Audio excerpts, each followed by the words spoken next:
Top of the morning to you. Now June is absolutely flying by, but I've got the frame and final Cerakoted parts back from Miles at Canaan Lasers. I've got all of that crusty old hardware back from Nick's Vapor Honing Services, who replated all of this hardware. We've got some gorgeous classic zinc here and some black plating as well. Both of them are linked in the description if you are in need of Cerakote, vapor blasting, or plating services, so big thanks to those guys for supporting this build. Everything else has been patiently awaiting this day. Now there are currently only 208 people entered for a chance to win this bike next month, so if you would like a chance to win, there are a couple ways to get yourself entered. You can enter by getting yourself some merch on my website. Some items are selling out, so get them while you can. But not to worry, you can also get direct entries to win the bike right on the website as well. And with that, it is time to build the ultimate Kawasaki KLX143 big bore pit bike. Let's do it.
Assembly until this point was going too smoothly, so I knew I was bound for a hiccup soon, and sure enough, during the reassembly of that beautiful Cerakoted Mikuni VM26 carburetor, I realized the extended VBR throttle cable I have is intended for the OEM carb, which has a different top design where the cable routes into the carb.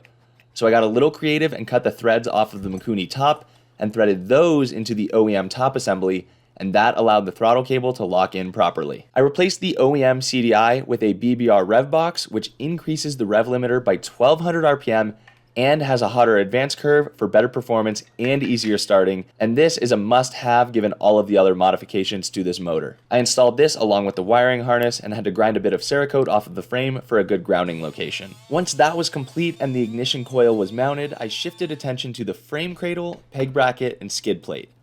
This frame cradle was not a direct fit with the BBR foot peg bracket and skid plate, but I knew I could make it work. Frame cradles are super important with these pit bikes to help prevent the possibility of ripping the peg bracket straight out of the engine. With beefed up suspension, this becomes unlikely, but it is still a common failure point on these bikes. If you have followed the whole series, you'll know I had to replace the engine cases for exactly that reason. After some test alignments, I determined that if I chopped out the front mounts for the cradle, I could create a perfect fit for the skid plate to slide in and still rest on that cradle, so the cradle does its job for not just 2, but all 4 mounts. I spent some time with the angle grinder and then smoothed it all out with Pryme wheels before adding some black paint to cover up that raw metal. With that dry, I installed the 3 components together and it all ended up working quite well.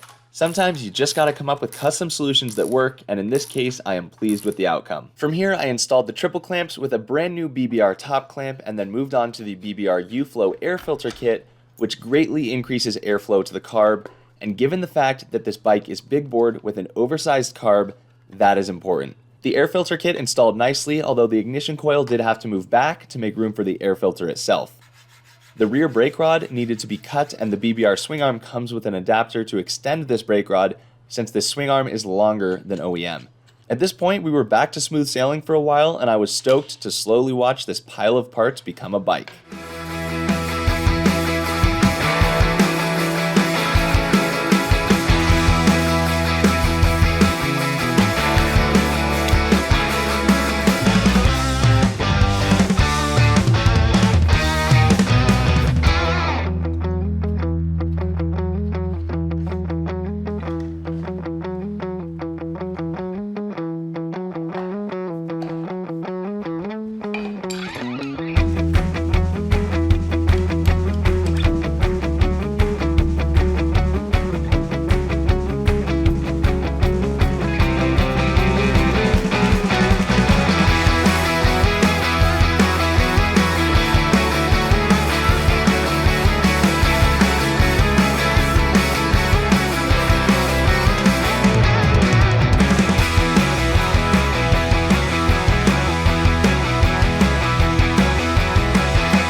Holy cow, guys, the pitter is coming together. Ran into a couple small issues yesterday, so the ambitious goal of getting the bike done in one day didn't quite happen. I had to order a couple parts, but there's nothing right now preventing me from starting to get the body on this thing.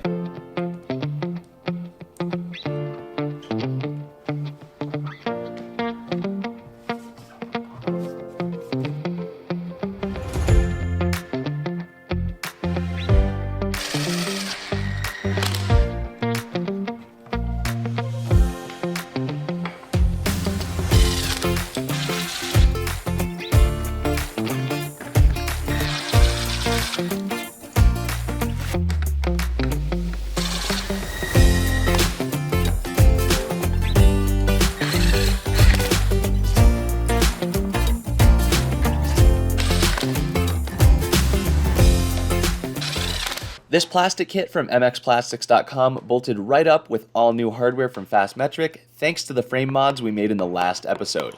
The front fender still required some mods, so I did a test alignment to figure out where the new holes needed to be drilled. From there, I pulled the fender back off the triple clamp, drilled holes to the appropriate sizes, and then also added some bolts through the front mounting holes to act as posts for the front number plate to locate on.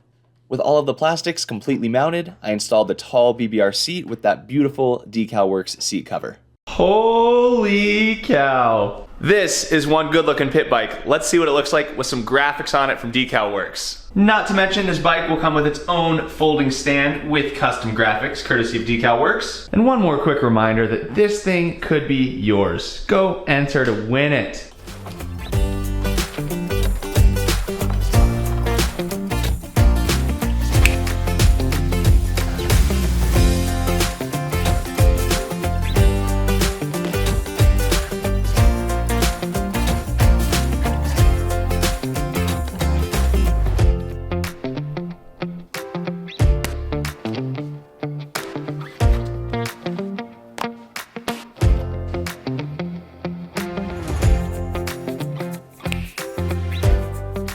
So the 143 is assembled and looking absolutely stunning. Still haven't fired this bike up. In general, I don't like to start bikes for the first time without the chain on in case they start revving like crazy. So you can put them in gear, pull in the clutch, and hit the rear brake. But I realized, considering you can't stall this bike, it's not super relevant. I do not currently have a fuel line hooked up, nor do I have the correct size, but we're gonna rig something up so that we can hear this thing run for the first time. Too impatient to wait till tomorrow when all the final parts arrive. Let's get her going. I took some fuel line I had lying around that was too small for the petcock outlet, but I heated it up with the heat gun to stretch it out and make it work. I then routed that appropriately and cut it to size before installing the other end onto that VM26 carb. I also couldn't forget this engine did not yet have oil in it, so I added 1 liter of 10W40 oil and then fueled this gal up, anxiously awaiting the first start. This thing is so tall. All right, well, she should start. and hopefully the kill switch works. I have no idea if the carb tuning is even remotely close, so it could be so far off that it doesn't want to idle or doesn't want to start. We'll see, but KLX143, big bore, first start attempts. Let's just get some oil cycle through there. Fuel isn't even on yet. Woo! It sounds, just kicking it through sounds good. Fuel on. Oh, straight overflow, so it seems like the float's stuck. Well, there's gas in the bowl, so let's see if it starts. I kicked for a while to no avail, and then I pulled the plug to check if I had spark, and I did not. I went through a series of tests before consulting the internet where it seemed likely that the neutral switch was the problem, but as it turns out, I had bumped the shifter into gear at some point, and these bikes will not start in gear. So, simple fix, clicked it into neutral, and I had spark, so now let's see what we've got. Oh! There she is.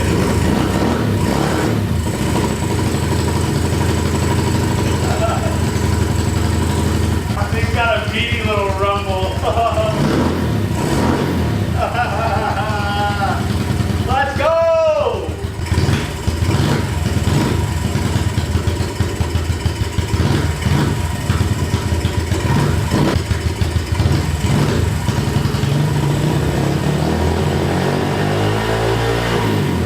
Okay, so it wants to rev like crazy with no choke. Oh, is that just revving up as soon as you turn the choke off? As soon as I turn the choke off, yeah.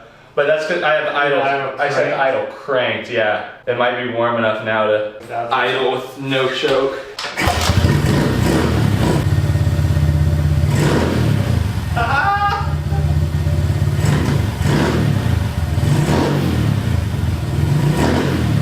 Little blubber in the bottom, but it sounds like maybe the top is pretty crisp. Hell yeah, baby! The pitter runs. Let's go. Does the kill switch work? Sure does. Dude, the Fender is like.